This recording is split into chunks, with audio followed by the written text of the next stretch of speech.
NTR and YRF film. So basic గా topic ఏంటంటే YRF వాళ్ళు ఎన్టీఆర్ గారు అండ్ రితిక్ రోషన్ గారిని కలిపి వార్ 2 అని చెప్పి ఒక సినిమా తీశారు. అండ్ ఆ సినిమా ఆడలేదు, సింపుల్ ఆడలేదు.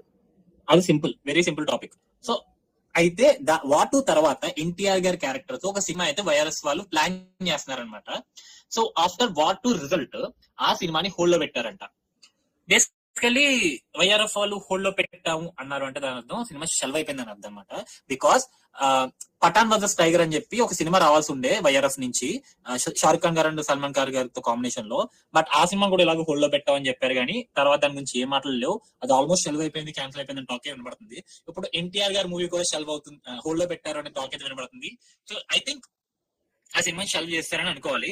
ఇన్ఫాక్ట్ షెల్వ్ అయిపోవాలని నేను కోరుకుంటాను. బికాస్ మనకి ఇంకా చాలా చాలా సినిమాలు ఉన్నాయి సార్. ఎన్టీఆర్ గారు, ప్రశాంత్ నీల్ గారితో సినిమా రన్ అవుతుంది ఇప్పుడు.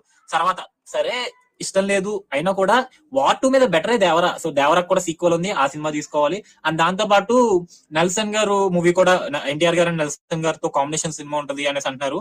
And that is a very crazy combination అనమాట. బికాస్ నెల్సన్ గారు ఇది డార్క్ హ్యూమర్ ఆ జోన్ లో ఉంటుంది సినిమా. అలాంటి ఒక మూవీలో ఎన్టీఆర్ గారిని చూడడం అనేది రియలీ రియలీ క్రేజీ. ఎన్టీఆర్ గారు కొత్తగా ట్రై చేస్తున్నారు, అందుకే ఈ వార్ 2 మూవీని కూడా ఆయన ఒప్పుకున్నారు, డిఫరెంట్ గా ట్రై చేయాలని ఉద్దేశంతో నేను ఒప్పుకున్నారు. బాలీవుడ్ లో చదువుతారు కానీ అది వేరే విషయం. బట్ యా, నాకు తెలిసి ఈ మూవీ వర్కౌట్ అవుతుంది అనుకుంటున్నాను నెల్సన్ గారితో. So I hope this film wins over audience heart. ఆ సినిమా రావాలి. And I will be waiting for Prashanth Neel గారి మూవీ అండ్ ఈ movie. I'm eagerly waiting for those movies. Let's hope it goes well.